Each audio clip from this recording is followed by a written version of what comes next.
Efficiency, हम लोग packing efficiency के बारे में आज पढ़ते हैं।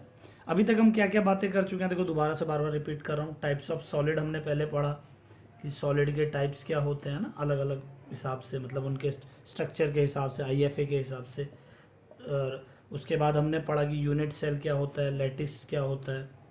फिर यूनिट सेल के टाइप हमने पढ़े कि भाई एफसीसी, बीसीसी और सिंपल क्यूबिक, 3 तरीके के होते हैं। फिर हमने इन्हीं की प्रॉपर्टीज़ यानी इनसे रिलेटेड कुछ बेसिक डेफिनेशंस पढ़ना स्टार्ट किया इन तीनों के बारे में, जिसमें सबसे पहले हमने देखा Z, number of atom per unit cell कितने होते हैं, ठीक है। उसके बाद ए आर कोऑर्डिनेशन नंबर देखा इनका कि सिंपल क्यूबिक का कोऑर्डिनेशन नंबर क्या है, ठीक है, एफसीसी का क्या है, बीसीसी क्या है। उसके बाद इनके ए और आर के बीच का रिलेशन, कि ए और आर के बीच का रिलेशन क्या होता है, यानी इन तीनों की जो बेसिक, इन 3 प्रॉपर्टीज़ के बारे में हमने पढ़ा। आज इनकी चौथी प्रॉपर्टी के बारे में पढ़ेंगे हम, पैकिंग एफिशिएंसी, है ना। अब पैकिंग एफिशिएंसी है क्या, अगर हम बात करें पैकिंग एफिशिएंसी का मतलब क्या होता है, तो पैकिंग एफिशिएंसी को समझने के लिए तुम्हें ये समझना है पहले कि देखो, अगर हमारे पास ऐसे समझते हैं, ये एक कंटेनर है, ठीक है, और इस कंटेनर में हमारे पास है पानी भरा हुआ है, ठीक है। मान लेते हैं इसकी जो एबिलिटी है 5 लीटर का कंटेनर है,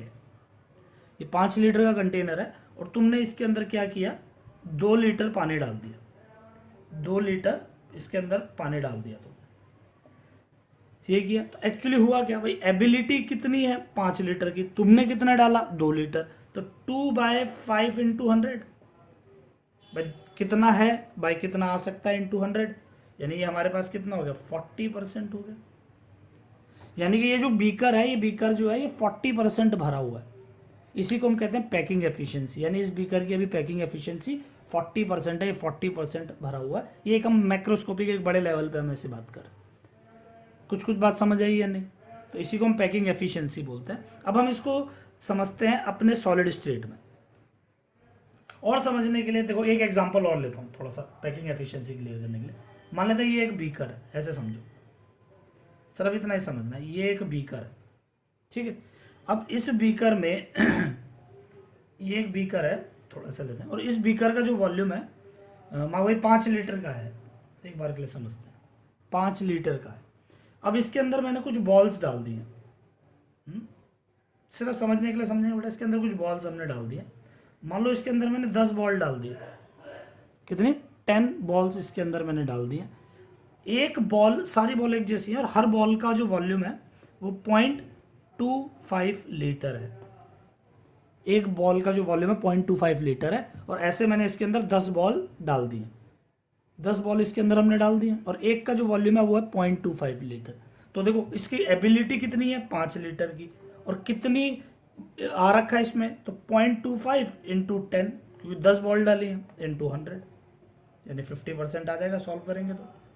देखो इस बात का मतलब क्या हो गया भाई, कि इसकी एबिलिटी 5 लीटर की थी, और जो इसके अंदर बॉल्स हैं वो कम। देखो कितना भी तुम भर दो, बिल्कुल ऊपर तक टच कर दो, तब भी ये 100% नहीं भरता, ये 100% नहीं भरेगा। अभी भी इसमें इतनी जगह बचेगी कि इसके अंदर और भी लिक्विड आ सके, यानी बीच की खाली जगह बचेगी ही बचेगी, और इसी खाली जगह को बोला जाता है वॉइड्स, है ना। हम आज यही बात करेंगे, इसी खाली जगह को क्या बोला जाता है, वॉइड। तो इसमें क्या हो गया, 0.25 इंटू 10/100 इंटू 100, तो हमारे पास 50% ये पूरा भरा हुआ है। तो होप सबको ये पैकिंग एफिशिएंसी का मतलब पता चल गया।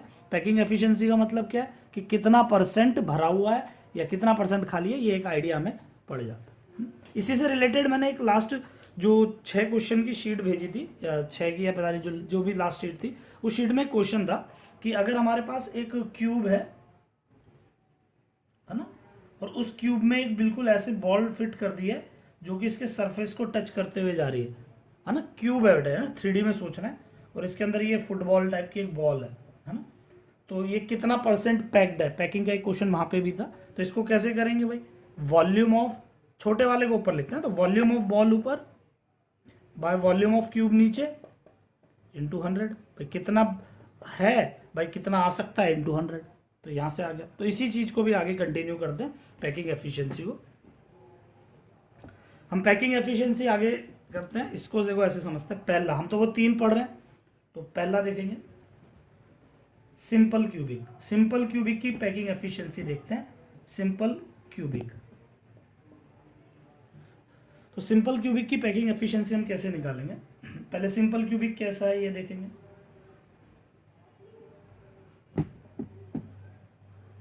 इसी तरीके के क्यूब को सिंपल क्यूबिक बोला जाता है।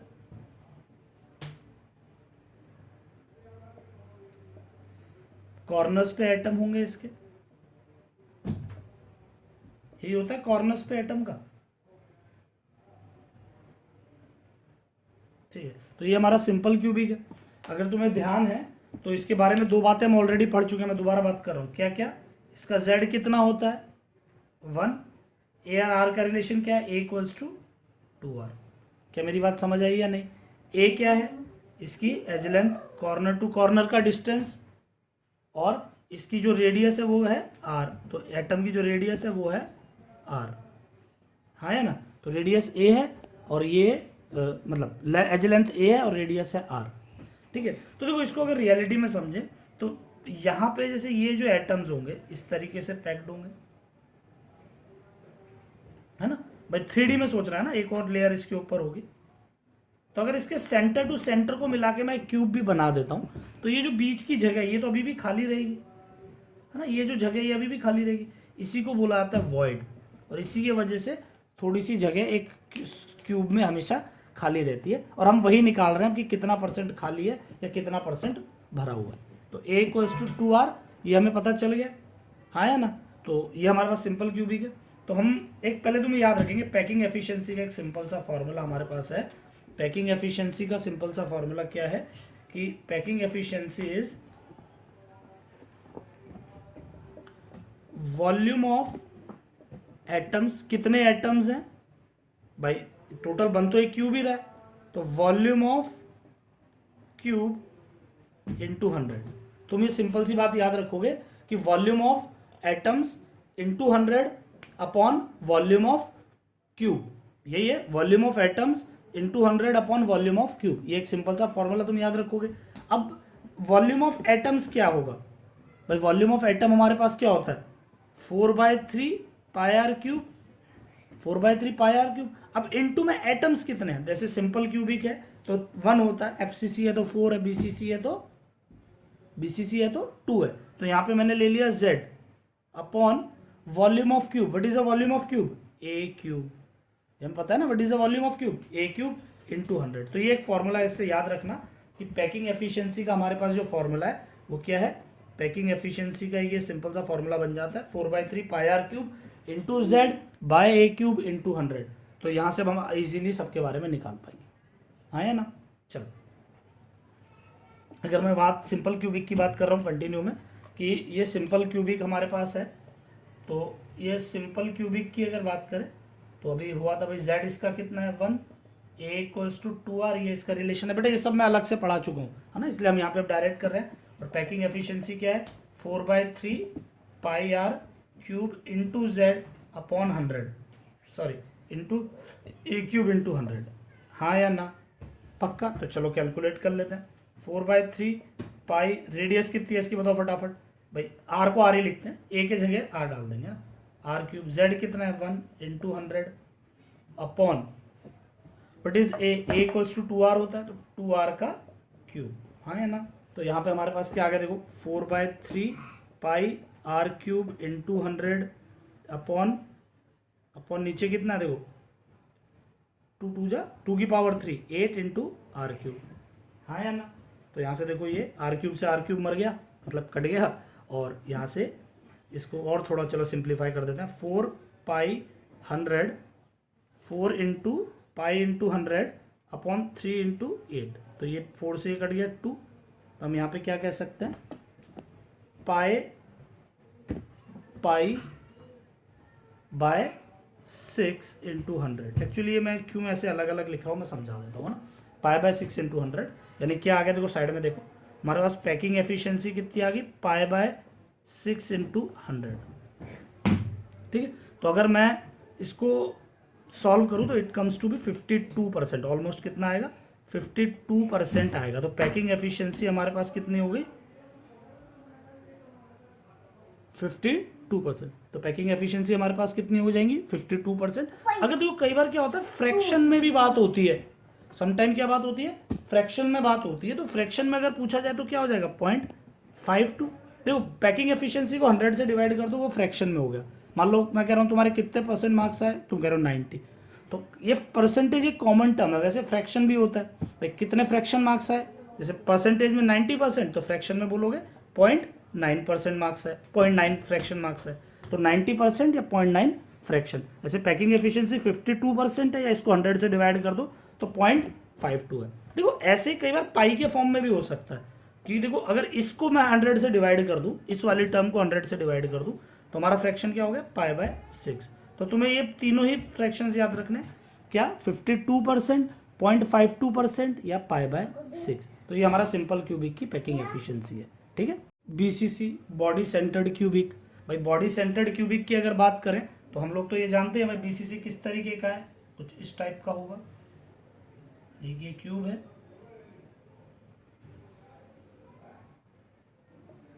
कॉर्नर्स पे ये इसके एटम्स हैं,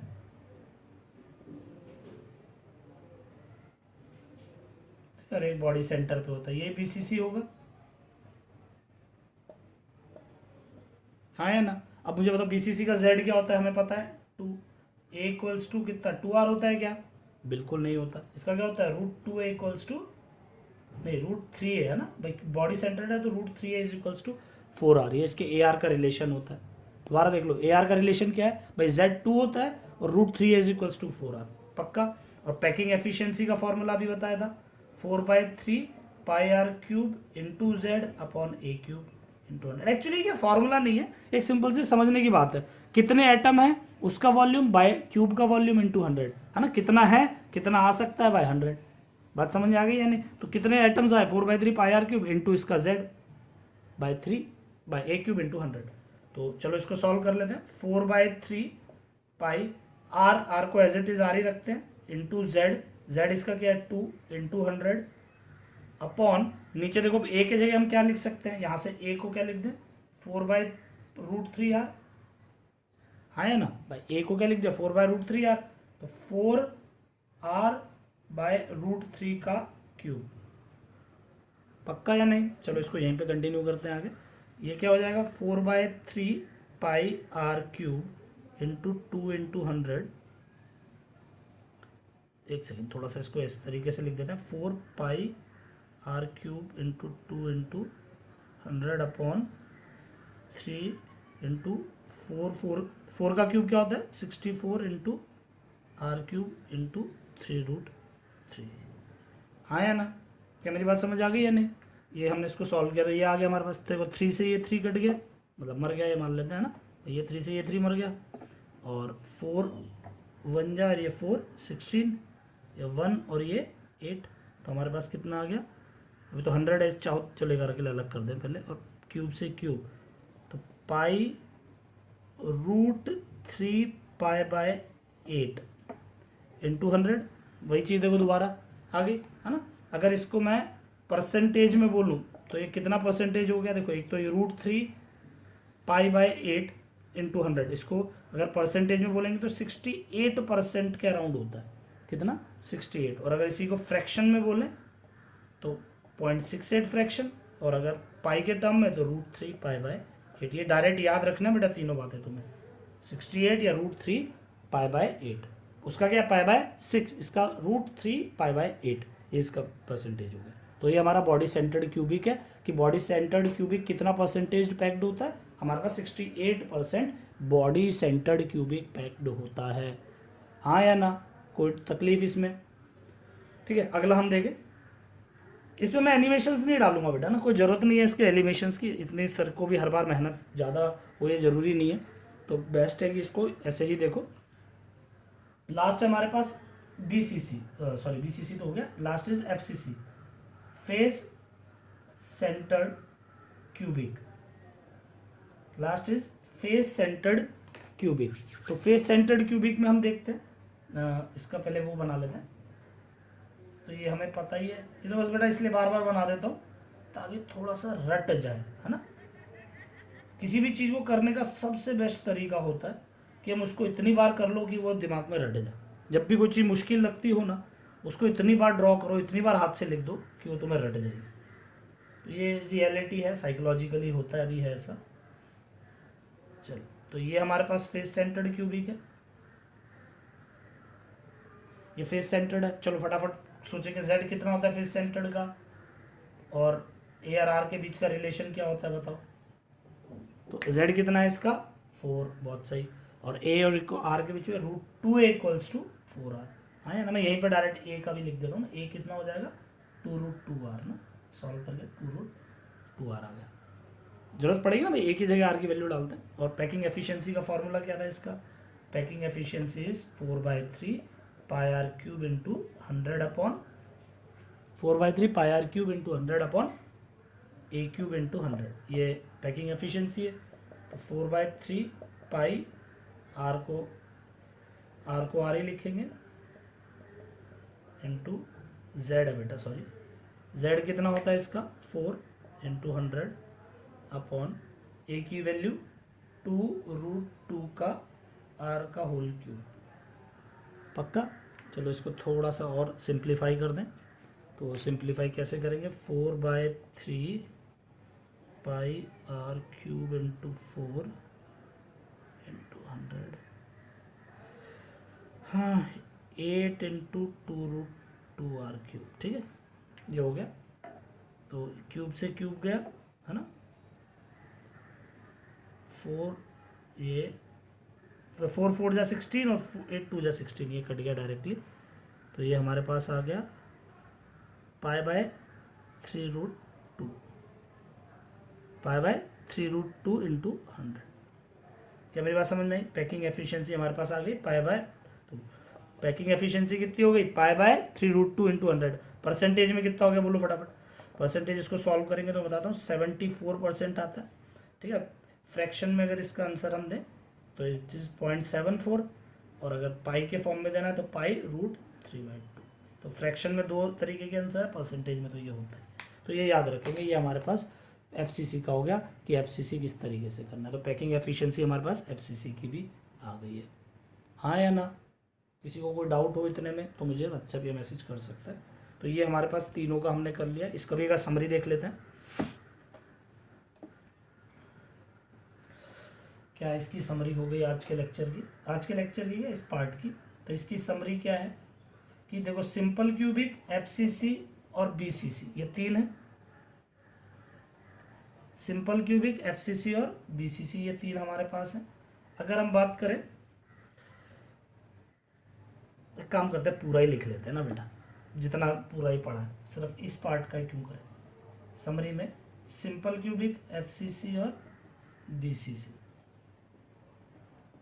चलो एक एक करके मैं साथ सोचते जाएंगे और बोलते जाएंगे। इसका सिंपल क्यूबिक का जेड, ये तो रटवा दूंगा बेटा, ये क्वेश्चन डायरेक्ट आते हैं, इनके गलती होने के चांसेस हमारे पास 0 होने चाहिए, मतलब 100% सही होंगे। सिंपल क्यूबिक का जेड 1, एफसीसी 4, बीसीसी 2। चलो कोऑर्डिनेशन नंबर बोलो फटाफट। इसका कोऑर्डिनेशन नंबर सिंपल क्यूबिक का 6, एफसीसी 12, बीसीसी 6, बिल्कुल गलत 8, ठीक है। उसके बाद डिस्टेंस है ना, इसका नेबर डिस्टेंस मतलब पड़ोसी जो है उनका डिस्टेंस। सिंपल क्यूबिक में डिस्टेंस a/2, ठीक है। डिस्टेंस जो होता है a/2 होगा इसका a/√2, पक्का। चलो और बीसीसी का √3a/2, ध्यान रखेंगे है ना। तो ये नेबर का डिस्टेंस था, सब मैंने लिखाया हुआ है, देखना दोबारा आगे। उसके अलावा ए आर का relation a equals to 2r, √2a is equals to 4r, √3a is equals to 4r, ये आर का रिलेशन हमने किया। आज हमने इनका परसेंटेज पैकिंग एफिशिएंसी देखी, परसेंटेज पैकिंग एफिशिएंसी। तो सिंपल क्यूबिक ऑलमोस्ट 52% है ना, और एफसीसी 74 और ये 68, पक्का। उसके बाद अगर देखो यहाँ पे ये परसेंटेज पैकिंग एफिशिएंसी, अगर एम्प्टी पूछ लिया जाए, परसेंटेज एम्प्टी, कितना परसेंट खाली है, कितना परसेंट खाली है, तो ये हमारे पास देखो 52% भरा है तो 48% खाली हो गया। अरे 74% भरा है तो 26% खाली हो गया।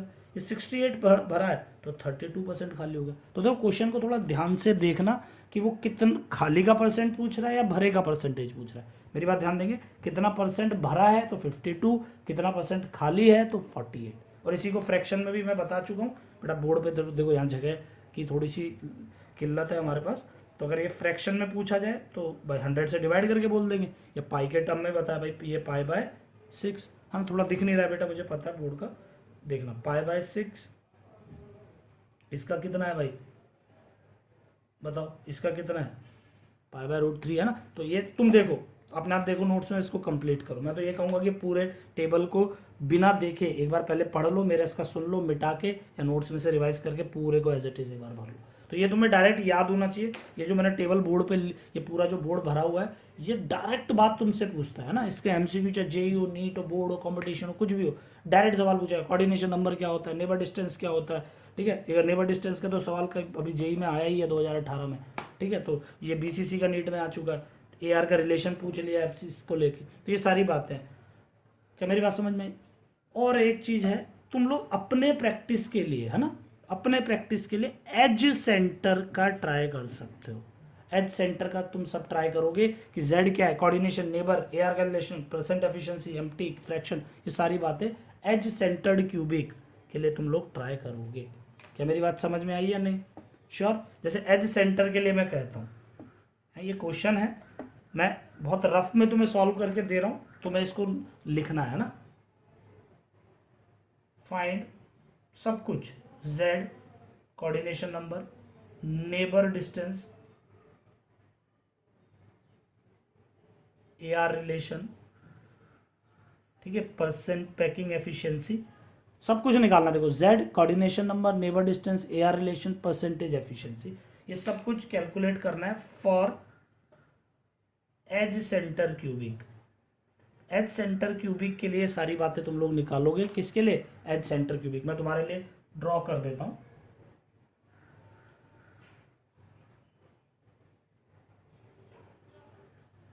एज सेंटर क्यूबिक होता कैसे है, ये है, इसमें कॉर्नर्स पे एटम है भाई, कॉर्नर्स पे तो है ही है, कॉर्नर के अलावा हर एक एजिस पे एक एक, ये एज है ना, एज के सेंटर पे एक एक एटम होता है, इसे एज सेंटर क्यूबिक कहते हैं। एज सेंटर के लिए सारी बातें तुम लोग खुद ट्राई करो क्या होगा।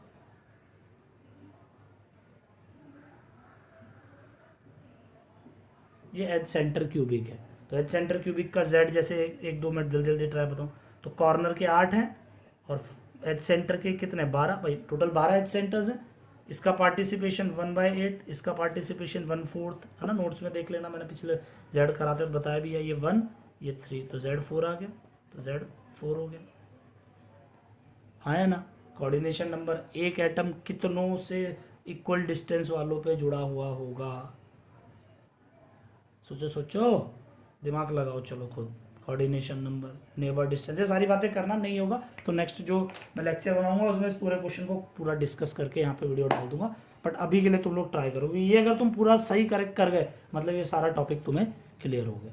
तो यहाँ तक किसी को कोई डाउट नहीं है? हाँ एक चीज़ और मैं बोल देता हूँ कि कल को मान लो तुम्हारे बोर्ड में ये 3 मार्क्स का सवाल आता है, बोर्ड के लिए बात है, ये 3 मार्क्स का सवाल आता है कि फाइंड, क्वेश्चन सुनना भाई, find packing efficiency of let's say FCC की पैकिंग एफिशिएंसी निकालनी है, ठीक है।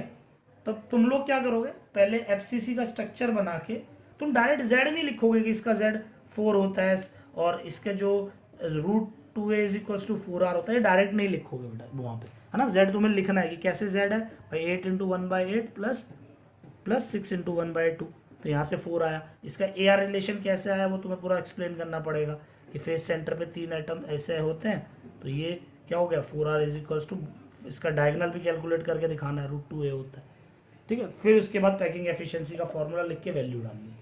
तो ये पूरा ढंग से 3 मार्क्स का लिखना है, ये नहीं फटाफट ये लिख के कर दो, सभी बताना है ये कहाँ से आया, ये कहाँ से आया, फिर पैकिंग। तो ये तुम्हारे बोर्ड टाइप का क्वेश्चन है जो तुम्हें इस तरीके से पूरा एक्सप्लेन करना है, समझे बात को। चलो बेसिक डेफिनेशंस में अगला जो टॉपिक है, लास्ट टॉपिक जो बेसिक डेफिनेशन का वो है density of solids. Density of solid, यानी जो ये क्यूब्स एक पैटर्न बना रहे हैं, जो एक दूसरे में इस तरीके से अटैच्ड हैं, तो इनमें बीच में देखो वॉइड्स तो बन रहे हैं, खाली जगह को वॉइड्स कहते हैं, मैं बता चुका हूँ। ये जो खाली जगह इनको वॉइड्स कहते हैं। तो इनमें एक्चुअली इसकी अरेंजमेंट के हिसाब से डेंसिटी, देखो ये बात हमने स्टार्टिंग बिल्कुल पहले लेक्चर में की थी, अलग अलग अरेंजमेंट से अलग अलग डेंसिटी होगी। खुद ही सोच सकते हो भाई, एक अरेंजमेंट ये है और एक अरेंजमेंट ये है, तो दोनों में किसकी डेंसिटी ज़्यादा है?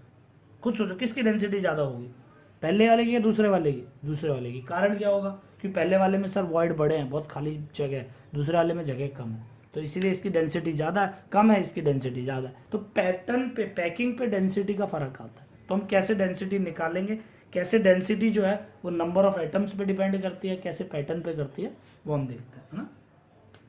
डायरेक्टली इसका देखो छोटा सा डेरिवेशन बता रहा हूँ कैसे फॉर्मूला आता है डेंसिटी ऑफ सॉलिड। तो मुझे बताओ डेंसिटी का फॉर्मूला क्या होता है? What is density? डेंसिटी क्या होगी? फॉर्मूला बोलेंगे डेंसिटी भाई, mass by volume, mass by volume, यही हम जानते हैं। तो अगर हम बात करें डेंसिटी ऑफ सॉलिड की, अगर मैं कहता हूं डेंसिटी ऑफ सॉलिड, सॉलिड की डेंसिटी किसके इक्वल होगी? तो mass of solid by volume of solid. पक्का या नहीं? चलो, तो एक सॉलिड का वॉल्यूम क्या होता है भाई? वॉल्यूम ऑफ सॉलिड, एक सॉलिड किस वॉल्यूम का होता है? तो वो तो देखो क्यूबिक फिगर ले रहे हैं, हम कोर्स में क्यूबिक पढ़ रहे हैं ना बेटा। तो वॉल्यूम ऑफ, यहां पे अगर देखो मैं लिखूं वॉल्यूम ऑफ सॉलिड, वो क्या होगा? यानी क्यूबी एक तरीके का, वो सॉलिड तो क्यूबिक फॉर्म में है, तो वो क्या हो जाएगा? ए क्यूब। नहीं समझे या समझे भाई? वॉल्यूम ऑफ क्यूब तो क्या हो गया? ए क्यूब, क्योंकि वॉल्यूम जो क्यूब है एक्चुअली, जो सॉलिड है वो तो क्यूबिक फॉर्म ले रहा है, तो वॉल्यूम ऑफ सॉलिड तो क्यूब हो गया। अब मास ऑफ सॉलिड क्या होगा? मास ऑफ सॉलिड, तो मास ऑफ सॉलिड किसके इक्वल होगा समझेंगे। एक atom, what is the mass of one atom? कोई सोच सकता है मास ऑफ वन एटम? तो इसी को बताने से पहले मास ऑफ वन एटम क्या होगा, मैं मिटा दूंगा इस बात को, इसलिए सिर्फ रफ में क्या लिख सकते हो, मास ऑफ वन एटम। किसी भी एक एटम का मास कितना होता है? किसी भी एक एटम का मास, जैसे फॉर एग्जांपल हाइड्रोजन है, उसके एक एटम का मास क्या है? या कैल्शियम है, उसके एक एटम का मास क्या है? या मैग्नीशियम के एक एटम का मास क्या है? अगर कोई सोच रहा है एटॉमिक मास, तो बिल्कुल गलत बात है।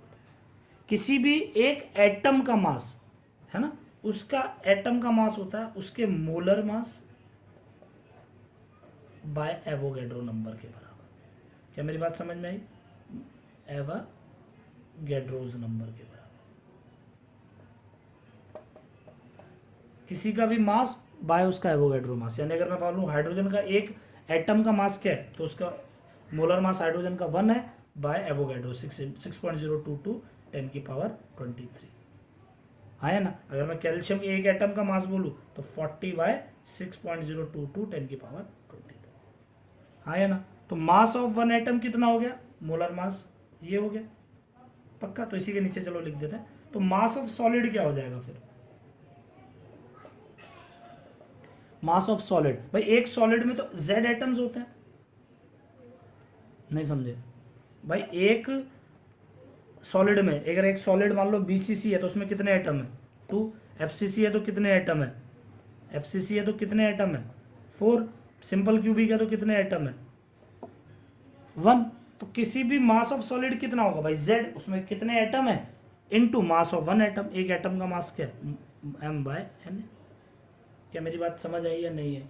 मास ऑफ सॉलिड क्या हो जाएगा? Z into m/n। ये बात समझ आनी चाहिए, नहीं भी आ रही तो डायरेक्ट याद कर लेना भाई, और तो क्या बोलूँ, है ना। बाकी एक एटम का मास होता है m/na, उसका molar mass by Avogadro number. और एक क्यूब में कितने एटम्स है भाई? ये तो एक एटम का मास है, 2 है तो इंटू 2, 4 है तो इंटू 4, 1 है तो इंटू 1, 50 है तो इंटू 50, तो वो इंटू वो कर दे। हाँ है ना।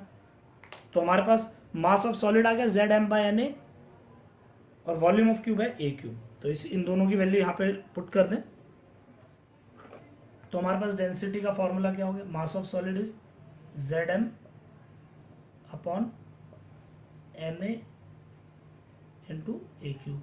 यही आ गया ना बेटा वैल्यूज, अगर हमने डाल दी तो हमारे पास डेंसिटी ऑफ सॉलिड का फॉर्मूला याद रखना Zm अपॉन Na क्यूब। तुम चाहे डायरेक्ट याद कर लो, मुझे फॉर्मूले से मतलब है Zm अपॉन Na क्यूब। पक्का या नहीं? अब एक एक करके इन सभी बातों को देख लो, ये ज़्यादा जरूरी है। ये नहीं, देखो ये बड़ा इंपॉर्टेंट है बेटा, क्वेश्चन इस पे आने के बहुत चांसेस हैं। सीबीएसई वाले बच्चे तो मेरी तरफ से गारंटी है, एक क्वेश्चन तुम्हारे बोर्ड में 110% सॉलिड स्टेट पे आता है। तो इसको देखेंगे, जेड क्या है, number of atoms per unit cell, है ना। एक पक्का इस पे क्वेश्चन आएगा बेटा, डेंसिटी पे, चाहे गुजरात बोर्ड हो चाहे सीबीएसई, दोनों ही हो, डेंसिटी पे जरूर, क्योंकि सीबीएसई में तो ये टॉपिक मेरे टाइम से, जब मैं अपने टाइम पे पढ़ता तब भी था ये टॉपिक। गुजरात बोर्ड में 2 साल पहले ये टॉपिक नहीं था, 2 साल पहले ये टॉपिक डाला गया, तो इसलिए देखो ये वहाँ पे भी इंपॉर्टेंट हो जाता है। Z is number of atom per unit cell. What is M, M is molar mass, molar mass भाई, कैल्शियम है तो 40, सिल्वर है तो 108, है ना। एन ए क्या है, एवोगैड्रो नंबर कितना, 6.022 10 की पावर 23। ए क्या है, एज लेंथ, ए क्या है, edge length, A is edge length. और बेटा याद रखेंगे इस बात को, भूला तो खर्च हुए, याद रखना ना, भूले तो खर्च हुए, ये गलती होनी है, इसलिए ध्यान रखेंगे। एज लेंथ क्या है, ए क्यूब सेंटीमीटर, याद रखना, बार बार कर रहा हूँ, यहाँ पे जो ए की वैल्यू है वो किस में पुट करनी है, सेंटीमीटर। ये बहुत बड़ी मिस्टेक होती है, इसलिए इसको याद रखेंगे स्टार लगाते हुए कि ए को किस में पुट करना है, सेंटीमीटर में। तो तुम्हारी डेंसिटी किस में आ जाएगी, डेंसिटी, डेंसिटी है ना, और उसकी यूनिट क्या आ जाएगी, ग्राम पर सेंटीमीटर क्यूब, याद रखेंगे। इसमें यही एक बहुत बड़ा हेरफेर होता है ए को लेके, बच्चा जल्दबाजी में यहाँ पे ए की वैल्यू मीटर में डालता है और डेंसिटी निकाल लेता है। तो डेंसिटी की जो यूनिट है वो ग्राम पर सेंटीमीटर क्यूब आने वाली है, और ए की जो यूनिट है वो सेंटीमीटर में हमें लेनी है। बस ये सिंपल सा डेंसिटी ऑफ सॉलिड है। इसके ऊपर कुछ क्वेश्चंस मैं अभी करवाता हूँ, तो ये टॉपिक पहले ढंग से देखो, समझ में आया हो तो ठीक है, नहीं आया हो तो मुझे व्हाट्सएप कर ही सकते हैं, डाउट के लिए मैसेज कर ही सकते हो बेटा। ठीक, एक ये क्वेश्चन हम देखें, कंप्लीट द फॉलोइंग टेबल, इस टेबल को हमें कंप्लीट करना है। एफसीसी है, ए हमारे पास पता ही है एज लेंथ होती है, ठीक है, और आर क्या रेडियस है। तो वो कह रहा है ए गिवन है, आर है, बस वही रेसिप्रोकेट करके निकालना है। तो हम पहला देखते हैं, पहला पार्ट इसका, एफसीसी है, तो एफसीसी के लिए ए आर का रिलेशन क्या है, √2 = 4r। अब ए हमें निकालना है, ठीक है, ए निकालना है, और आर कितना है, वो √2 है, आर की वैल्यू √2, तो √2 आमने सामने मर गए, हमारे पास ए कितना हो गया, 4, तो वैल्यू 4 आ गई, आया ना। चलो बीसीसी कितना है, अगला अगर हम सेकंड पार्ट इसका देखें, तो बीसीसी के लिए ए आर का रिलेशन √3a = 4r। ए की वैल्यू कितनी लिखी है, देखो √3a, तो √3a × √3 = 4r, तो आर आ जाएगा 3/4। तो हमारे पास यहाँ पे जो आर की वैल्यू वो कितनी आ गई, 3/4, आया ना। सिंपल क्यूबिक है, तीसरा क्या है, सिंपल क्यूबिक। सिंपल क्यूबिक में क्या है, a = 2r, अब आर दिया है 10, तो a = 2 × 10, ये आ गया हम पे 20, है ना। यूनिट तो बेटा देख, जो ए की है वही आर की, दोनों सेम ही यूनिट रहेंगी। और फोर्थ हमारे पास क्या है, फोर्थ एफसीसी दिया हुआ है वही, ये तो सेम ही वैल्यू आ गई बेटा ना, ये 4 है तो ये बाय डिफॉल्ट √2 आ जाएगा, सेम ही है ना। तो इस तरीके से अगर ए गिवन है तो आर गिवन है तो ए, इन दोनों को हम आपस में निकाला जा सकता है। और हमें बस ये पता होना चाहिए कौन से टाइप का यूनिट सेल है, ए अगर पता है तो आर पता है तो ए, ये हम कैलकुलेट कर सकते हैं भाई। Calcium crystallizes in FCC with edge length of 1 angstrom, find density. एक सीधा सा सवाल है कि कैल्शियम अगर एफसीसी में क्रिस्टलाइज हो रहा है जिसकी एज लेंथ 1 आर्मस्ट्रॉन्ग है तो उसकी डेंसिटी निकालो। चलो, तो मुझे यहाँ पे क्या क्या गिवन है, देखो मेटल कौन सा है, कैल्शियम, तो इससे मुझे पता चल गया इसका मोलर मास है 40। एफसीसी है, तो अगर ये एफसीसी है तो यहाँ से पता चल गया क्या, जेड कितना है 4।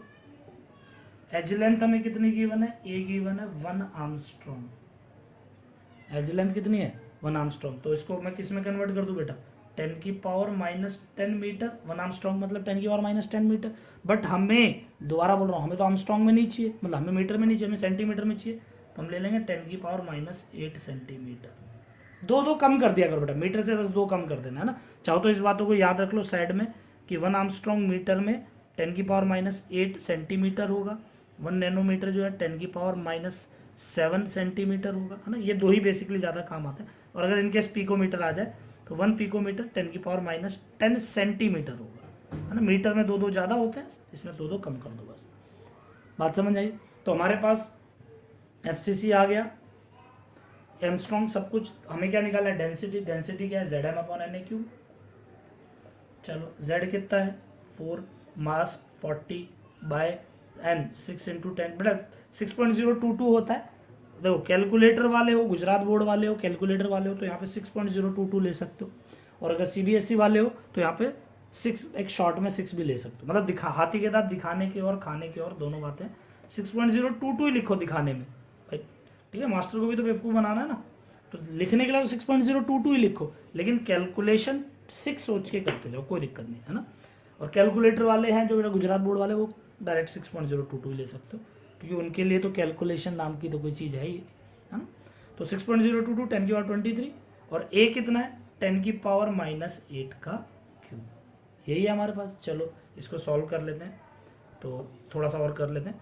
4 4 जा 16 है ना, 160 अपॉन, मैं 6 ही लिख रहा हूँ बेटा ना, मैं कैलकुलेशन नहीं पढ़ा रहा हूँ, 23, और यहाँ पे ये 24 तो -24, तो ये -1 ये आ जाएगा 1600/6। तो ये देखो ये -1 बचेगा, ऊपर जाएगा 1600/6। तो सॉल्व कर लो, ऑलमोस्ट 2 से काटूंगा तो 800/3 यानी कि 167.7, मतलब ऑलमोस्ट है ना, 7 ले लेता हूँ। तो हमारे पास डेंसिटी कितनी आ गई 167.7 ग्राम पर सेंटीमीटर क्यूब। मुझे पता है बहुत बड़ी वैल्यू है, बट हमने तो रैंडम वैल्यू लिया तो चलेगा। 167.7 ग्राम पर सेंटीमीटर, पर किलोमीटर नहीं है वो, पर सेंटीमीटर क्यूब। तो ये हमारे पास एक क्रिस्टलाइन का एक क्वेश्चन और हो गया। भाई नेक्स्ट क्वेश्चन क्या है कि एक मेटल है X जो कि क्रिस्टलाइज कर रहा है BCC में। एक मेटल है X, हमें नहीं पता कोई है, कोई मेटल है X जो कि BCC में क्रिस्टलाइज कर रहा है, उसकी एज लेंथ 1 आर्मस्ट्रॉन्ग है, डेंसिटी 2 है, फाइंड है। चलो देख लेते हैं इसको भी, इससे भी खेल लेंगे ना अपन। तो भाई X है तो BCC है, तो BCC से हमें क्या पता चल रहा है, Z क्या है 2। चलो एज लेंथ कितनी है 1 आर्मस्ट्रॉन्ग, यानी 10 की पावर -8 सेंटीमीटर, हमें तो सेंटीमीटर में चाहिए ना। ओके, डेंसिटी इज 2 ग्राम पर सेंटीमीटर क्यूब। बेटा अगर क्वेश्चन में सेंटीमीटर ग्राम पर सेंटीमीटर क्यूब में नहीं गिवन तो उसे कन्वर्ट करेंगे, याद रखना इस बात को, ठीक है। अगला ये है डेंसिटी इज 2 ग्राम पर सेंटीमीटर क्यूब हो गई। हमें क्या निकालना है, हमें मास निकालना है। डायरेक्टली डेंसिटी क्या है Zm/Na3, ठीक है। डेंसिटी 2 है, Z2 है, मास निकालना है, N इज 6 × 10 की पावर 23, 6 × 10 की पावर 23, और A क्या है 10 की पावर -8 का क्यूब। चलो इसको कंटिन्यू में यहाँ लिखें, 2 = 2 × m/6 × 10 की पावर 24, ये -1 बचेगा, ठीक है। ये ऊपर चला गया 20, तो ये 2 से 2 कट गया मान लो, तो ऊपर बचा 10, तो 6 × 10 की पावर -1 = m, m इज 6/10 यानी 0.6, तो मास इज 0.6, मोलर मास 0.6 है ना बेटा, थोड़ा रैंडम वैल्यू लिया बट चलेगा। कितना आ गया 0.6, ये हमारे पास m मोलर मास की वैल्यू आ गई। आया ना, ये बात सबको समझ आई। देखो एक्चुअली हो क्या रहा है, सिंपल से यही सवालें हैं, इनमें तुम्हें क्या समझना है, मेन मुद्दे की कहानी देखो ये समझनी है कि अगर डेंसिटी क्या है Zm/Na3 है, अब देखो Zn तो फिक्स है, उसकी तो बात ही नहीं है, तो बचे क्या क्या वेरिएबल डेंसिटी Z, M और A, ये 4 वेरिएबल बचे। अब इन 4 में से क्या करेगा, अब देखो अब A हो या R हो, एक ही बात है भाई, A दे या R दे, जरूरी नहीं है ना भाई। अगर वो क्वेश्चन में रेडियस ऑफ एटम दे देगा तो हम वहां से Z निकाल सकते हैं, प्रोवाइडेड Z पता होना चाहिए, है ना भाई। मैं कहता हूँ कि एक एटम है जिसकी रेडियस 10 है, तो बताओ A क्या होगा, कहोगे सर जब तक नहीं बता सकते तब तक ये नहीं बताओगे कौन सा है, FCC है, BCC है या सिंपल क्यूबिक है। तो हमें Z पता हो और इन दोनों में से कोई एक पता है, दूसरा पता चल जाएगा, यानी ZA या M या D, मतलब कहने का मतलब इन 4 में से कोई 3 पता हो तो चौथा हम बाय डिफॉल्ट पता कर सकते हैं। तो इस पर मैं कितने भी क्वेश्चन कराऊँ बेटा कोई बात मतलब का नहीं है, ठीक है। मैं शीट भेज दूंगा, करते रहना, किसी में कोई 3 गिवन होंगे, किसी में कोई 3 गिवन होंगे, चौथा कैलकुलेट कराएगा। डेंसिटी में सिंपल सा ही है, बस इसकी कैलकुलेशन पार्ट को देख लेना, गलती मत करना, इसको सेंटीमीटर में लेना तो ये ग्राम पर सेंटीमीटर क्यूब में आ जाएगा। तो ये हमारे डेंसिटी से रिलेटेड क्वेश्चन है, ठीक है। तो एक क्वेश्चन और मैं करवा रहा हूँ, ध्यान देंगे ना, 2 क्वेश्चन और फिर आज का लेक्चर खत्म। एक क्वेश्चन क्या कह रहा है, कैल्शियम क्रिस्टलाइजेज इन FCC। मान लेते हैं कैल्शियम किस में क्रिस्टलाइज कर रहा है, FCC। Find number of unit cell present in 10 kg of calcium. सवाल समझो बेटा, ये कोई डेंसिटी का क्वेश्चन नहीं है, बट इस कंसेप्ट को डेंसिटी में यूज करता है, वो मैं बताता हूँ कैसे। बट ये देखो, पहले एक कैल्शियम है जो कि एफसीसी में क्रिस्टलाइज हो रहा है, ये हमें पता है। कैल्शियम कहाँ क्रिस्टलाइज हो रहा है? एफसीसी में। तो मुझे यूनिट सेल बताने, 10 किलो कैल्शियम में कितने यूनिट सेल होंगे, पक्का या नहीं? अभी मुझे ये छोड़ दो, ये क्या है, मुझे अभी हम बात करते हैं कि अगर मानो क्लास में 20 स्टूडेंट्स हैं, ठीक है, और अगर 4-4 के पेयर बनाने हैं तो कितने पेयर हो जाएंगे? 20/4 यानी 5 पेयर आ जाएंगे। भाई क्लास में अगर 20 स्टूडेंट है और 4-4 के पेयर बनाने तो 5 पेयर होंगे।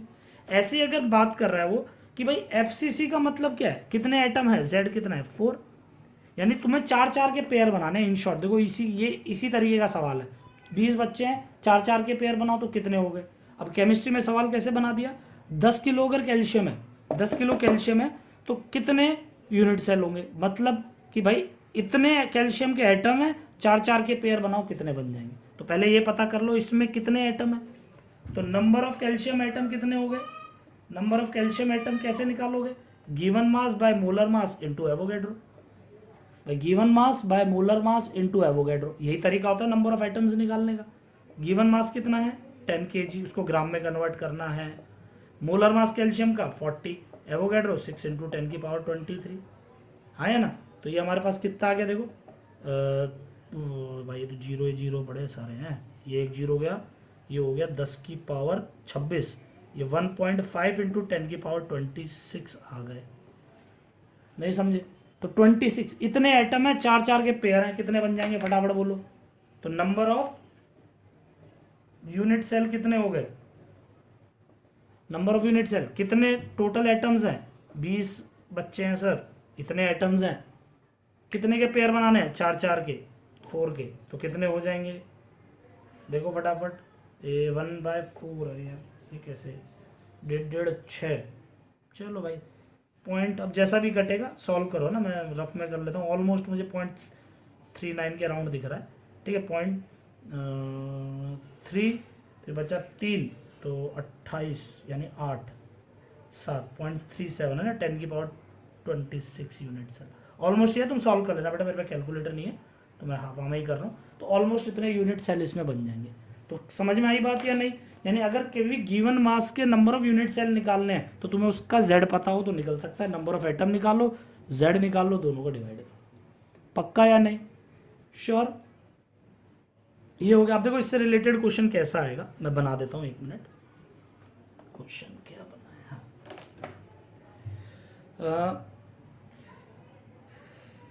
लास्ट सवाल देखो, ये देखते हैं। Silver crystallises such that it एजिलेंसेज इतना। इसी बात को देखो तुम्हें क्लियर हो जाएगा लास्ट जो मैंने सवाल करा है कैसे, कि ये एक सवाल है जिसमें वो कह रहा है कि एक सिल्वर है, Ag है ना, जिसका मोलर मास मैं तुम्हें बताता हूँ। सिल्वर का मोलर मास 108 ग्राम होता है, 100 ग्राम पर मोल, ठीक है। थोड़ा इंक खत्म होगी, ब्लैक से लिखते हैं। और एज लेंथ कितनी है इसकी, एज लेंथ इज 10 आर्मस्ट्रॉन्ग, हम तो मीटर में बात करते हैं, तो 10⁻⁻8 सेंटीमीटर यानी 10⁻⁷ सेंटीमीटर, हाँ है ना। एज लेंथ आ गई हमारे पास। डेंसिटी कितनी है, 0.72 ग्राम पर सेंटीमीटर क्यूब। वो कह रहा है find the number of unit cell in 10 kg of silver. तो अगर तुम्हें याद हो नंबर ऑफ यूनिट सेल मैंने बताया कैसे निकालना है भाई, टोटल कितने हैं, तो सिल्वर में कितने एटम्स होंगे भाई, 10.8 मास by molar mass into 100 into Avogadro बताया था ना, बाय जेड, मतलब किसी के नंबर ऑफ यूनिट सेल। बेटा अगर देखो किसी को अगर ये नहीं ध्यान फॉर्मूला, तो यहाँ पे अभी साइड में लिख लेना कि नंबर ऑफ यूनिट सेल कैसे निकालना है। कभी भी सवाल आता है नंबर ऑफ यूनिट सेल निकालना है तो वो होगा नंबर ऑफ एटम्स, कितने नंबर ऑफ एटम है बाय जेड इंटू एवोगैड्रो, है ना। तो जैसे इसने पूछा है कि भाई 10.8 kg सिल्वर में निकालने हैं नंबर ऑफ यूनिट सेल, तो उसके नंबर ऑफ एटम्स कितने हैं निकाल लेंगे। इसमें नंबर ऑफ एटम कितने हैं, बाय जेड इंटू एन। क्या मेरी बात समझ आई, बाय जेड इंटू एन। चलो, तो बात मुद्दा ये है कि सर डेंसिटी ए पता है, मास पता है, तो पहले तो मुझे जेड निकालना पड़ेगा कि बिना जेड के मैं यूनिट सेल नहीं निकाल सकता। तो डेंसिटी का फॉर्मूला हमारे पास क्या है, ZM/Na क्यूब। तो यहाँ से हमने जेड निकाल लिया, क्या density into N A cube by M, पक्का। तो यहाँ पे हमारे पास क्या हो गया, Z density is 0.72, N is 6 into 10⁻23, A कितना हो गया 10 की पावर क्यूब कर रहा हूँ बेटा डायरेक्ट में, है ना, ए क्यूब है तो -21 अपॉन मास कितना है 108। तो ये हमारे पास आ गया, ये 100 बचेगा, तो इसको इधर डायरेक्ट मल्टीप्लाई कर देता है 72 इंटू 6 बाय 108, 6 1 जा 6 1 8 18 36 4, ठीक है। तो z हमारे पास आ गया 4। क्या मेरी बात समझ आई? यहाँ से पता चल गया कि सिल्वर किस में क्रिस्टलाइजेज हो रहा है, सिल्वर क्रिस्टलाइजेज इन FCC। क्या मेरी बात क्लियर हो गई या नहीं? ठीक है, तो डेंसिटी की मदद से तो मुझे मिल गया z। अब मुझे क्या करना है, जब हमारे पास z आ चुका है 4, तो मुझे निकालना है नंबर ऑफ यूनिट सेल। तो नंबर ऑफ यूनिट सेल के लिए पहले नंबर ऑफ एटम्स भी चाहिए। तो नंबर ऑफ एटम्स कितने हैं, उसका formula given mass by molar mass into Avogadro. तो गिवन मास कितना है, गिवन मास कितना है इसका W बाई गिवन मास कितना है, कहाँ चला गया, गिवन मास ये रहा 10.8 into 10⁻³ by molar mass 108 into Avogadro 6 into 10⁻23 by z, number of atom by z की सॉरी अभी तो वो नहीं निकालना ना, नंबर ऑफ एटम। तो ये 101, ये 0.1 हो गया, तो ये हो गया 10 यानी 6 इंटू 10⁻25, नंबर ऑफ एटम्स आ गए। तो नंबर ऑफ यूनिट सेल वो कितना हो गया बाय z, बाय z कितना गया, कहाँ गया भाई z 4। तो ये 1.5 इंटू 10⁻23 यूनिट सेल। याद रखेंगे बेटा, ये सिंपल सा क्वेश्चन है, कोई मुश्किल नहीं है, ठीक है, क्योंकि इसमें 11th का मोल कंसेप्ट का थोड़ा सा यूज होता है, इसलिए बच्चों को लगता है यार पता नहीं कितना टफ है।